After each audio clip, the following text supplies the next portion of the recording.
안녕하세요. 2025년 11월 16일 6시 경제 뉴스를 전해드립니다.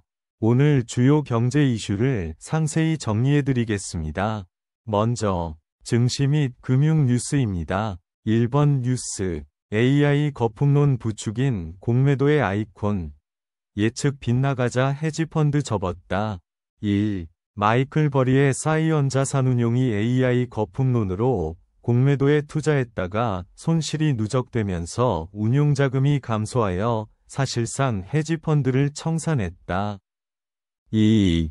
버리는 최근 AI 열풍을 1990년대 후반 닷컴 버블에 비유하며 지속 가능성에 대한 경고를 계속해왔다. 2번 뉴스 악당 손에 들어갈 줄 알았지. 알아도 못 잡는 해킹 식목이 된 이것. 중국 정부가 배후인 해커들이 엔스로픽의 AI 서비스 클로드를 사용하여 해외 기업과 정부 기관을 해킹했으며 이는 AI를 활용한 사이버 공격의 증가를 보여준다. 3번 뉴스 적자 누적에 차 보험료 5년 만에 오르나 물가 부담은 변수 자동차 보험료가 5년 만에 인상될 것으로 예상됩니다. 적자가 누적되면서 손해보험사들이 내년 보험료 인상을 검토하고 있는데 이는 소비자의 물가 부담이 변수로 작용할 것으로 보입니다. 4번 뉴스 모건 스탠리 믿고 풀매수했는데 하이닉스 주가 하루 새 8.5% 증발. 모건 스탠리의 추천에도 불구하고 하이닉스 주가가 하루 만에 8.5% 폭락했다. 이는 미국 증시에서 인공지능, AI, 주의 고평가 논란으로 인해 아시아 증시가 동반 하락하는 상황이 이어지고 있기 때문이다. 특히 외국인들이 주식뿐만 아니라 채권 시장에서도 매도를 하며 5번 뉴스 1,400만 개미 배당소득 연 8만원꼴 묘수 없는 장기투자 세 혜택 1,400만 개미 투자자 위 연간 배당소득이 1인당 평균 10만원에도 못 미치는 것으로 나타났다. 개인 투자자들의 장기 투자를 위한 다양한 배당소득 인센티브 아이디어가 거론되고 있지만 금융투자소득세, 금투세, 미도입 등으로 인해 실효성이 한계적이라는 지적이다. 다음은 기업 및 산업 뉴스입니다. 6번 뉴스 고학력 2030 장기 백수 13개월 만에 최다.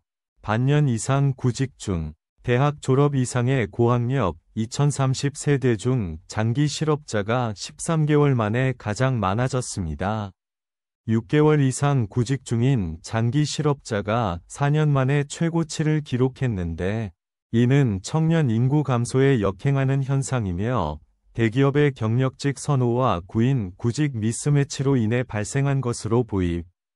7번 뉴스 요즘 강남 아파트들 큰 불 걱정 없다는데 AI 화재 대응 시스템 구축 국내 기업들이 인공지능, AI, 과 로봇 기술을 이용해 화재 감지, 소화, 응급 환자 이송 등의 재난 대응 효율성을 높이고 있다.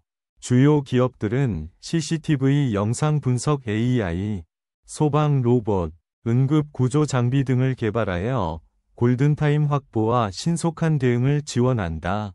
8번 뉴스 고용률 하락 실업률 상승 AI 정년 연장까지 겹쳐 벼랑 끝 청년층 고용률 하락과 실업률 상승으로 청년 고용 위기가 가중되고 있습니다.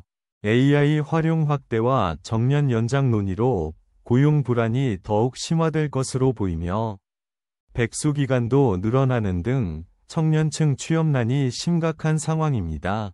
9번 뉴스 이달 서학개미 순매수 이미 5조 원 넘어 또 사상 최대 기록 이달 국내 개인 투자자 서학개미 위 해외 주식 순매수 규모가 사상 최대를 기록하면서 5원 달러 환율을 1,500원 근처로 끌어올렸고 반면 외국인은 국내 주식을 대규모 순매도하고 있다. 10번 뉴스 이달 들어 원화가 최약체 1,450원대 환율 뉴노멀 되나? 이달 들어 원화가 약세를 보이며 1450원대 환율이 뉴노멀로 자리 잡아가고 있다. 특히 이달 외국인의 국내 주식 매도와 국내 투자자들의 해외 주식 매수 등으로 인해 원화 가치가 급락하고 있으며 이로 인해 올해 연평균 환율이 역대 최고 수준을 기록할 것으로 전.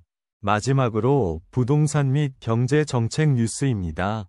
11번 뉴스. 리 대통령 금융계급제 질타해 금융당국 포용금융 속도 낸다. 이재명 대통령이 금융계급제를 지적하자 금융당국이 금융지주사를 소집해 포용금융계획을 점검하고 5년간 70조 원을 투입하는 등 포용금융 속도를 높이기로 했다. 12번 뉴스. 신용점수 높은데 금리 더 높아. 은행권 이례적 금리 역전 현상. 신용점수가 높은 대출자에게 적용되는 금리가 낮은 대출자보다 더 높은 금리 역전 현상이 나타났다. 은행들이 취약계층에 대한 금융 지원을 늘린 영향으로 금융소비자들은 역차별이라고 불만을 제기하고 있다. 13번 뉴스. 주담대 금리 2년 만에 다시 6%대로 치솟아 은행 문턱 더 높아져 주택담보대출 금리가 2년 만에 다시 6%대로 상승하면서 은행 대출 문턱이 더 높아졌다. 시장금리 상승으로 혼합형 대출금리가 0.5%p 이상 올랐고 변동금리도 0.16%p 상승한 것으로 나타났다. 14번 뉴스. 퇴직은 끝이 아니다. 금융권. 베테랑 시니어 재고용으로 현장 리부트. 요약. 금융권에서 퇴직한 베테랑 시니어들을 재고용하는 시니어 재고용 바람이 불고 있다. 고령 인구 증가와 숙련 인력 부족으로 인해 금융권이 경험과 전문성을 갖춘 퇴직 직원들을 현장 자산으로 재평가하고 있다. 15번 뉴스. 먹는 것도 맞춤 시대. 고령화 속 실버푸드 전성기 온다. 1. 베이비붐 세대의 은퇴로 국내 실버푸드 시장이 급팽창하고 있으며 식품업체들이 앞다퉈 고령 친화식 제품 개발과 생산 설비 확충에 나서고 있다. 2. 고령 인구 증가와 건강 영양 관리에 대한 관심 증가로 식품 산업의 중심축이 영유아 MZ세대에서 시니어 세. 이상으로 오늘의 경제 뉴스를 마치겠습니다. 구독과 좋아요는 큰 힘이 됩니다. 감사합니다.